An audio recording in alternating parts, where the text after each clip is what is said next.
এটা হলো একটা ছোট ধূপকাঠি, আর আজকে আমরা বানাতে চলেছি পৃথিবীর সব থেকে বড় ধূপকাঠি। এখন তাহলে আমাদের প্রথম কাজ দোকান থেকে গিয়ে ধূপকাঠি কিনে নিয়ে আসা। 1 টাকা দামের 50টা ধূপকাঠি দেয়। ফাইনালি আমাদের প্রদীপ ভাইয়ের দোকান থেকে ধূপকাঠি নেওয়া হয়ে গেছে। চলো এবার তাহলে বাড়ির দিকে যাওয়া যাক। এনে যাই ধূপকাঠি।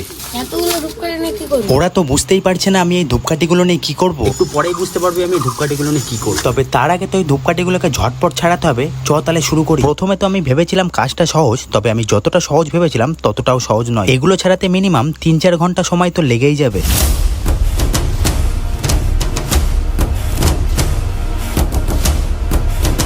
আর 30 মিনিট ধরে ছাড়িয়ে এই দেখো এইটুকুই হয়েছে। আচ্ছা আমরা এগুলোকে তাহলে ছাড়াতে থাকি, তোমরা ভিডিওটা শেষ পর্যন্ত দেখবে। আর হ্যাঁ, তোমরা চ্যানেলটাকে সাবস্ক্রাইব করে দিও।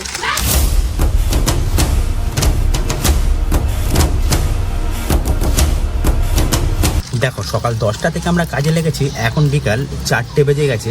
সবার হাতের অবস্থা অনেকটাই খারাপ হয়ে গেছে আর সকলে অনেকটা ক্লান্তও হয়ে গেছে। আর এই দেখো প্রায় 7 ঘন্টা অক্লান্ত পরিশ্রম করার পর আমাদের কাজ কমপ্লিট। এখন তাহলে আমাদেরকে এই আস্ত ধূপগুলোকে গুঁড়ো করতে হবে। তাই এই সৈনিকগুলো কাজে লেগে পড়লো আস্ত ধূপগুলোকে গুঁড়ো করার জন্য। হ্যাঁ, ধূপগুলো গুঁড়ো করা তো আমাদের হয়ে গেছে। এবার আমরা বড় ধূপকাঠি বানানোর জন্য এই বাঁশের কঞ্চির ইউজ করব। এবার এই কঞ্চির মধ্যে ফেভিকলাটা ভালো করে মিশিয়ে দিলেই আমাদের কাজ অর্ধেক শেষ হবে।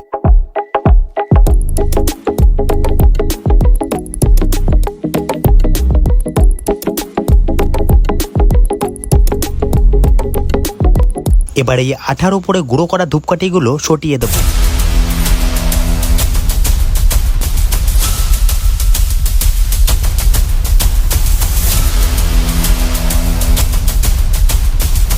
আচ্ছা আমরা কি আসলের মতো ধূপকাঠি বানাতে পেরেছি? কমেন্টে বলো। আজকের ভিডিও এখানেই শেষ করছি। আর এই ধূপকাঠি জ্বালানোর ভিডিওটা তোমরা পার্ট 2 তে দেখে নিও। দেখা হচ্ছে তোমাদের সাথে পরের ভিডিও।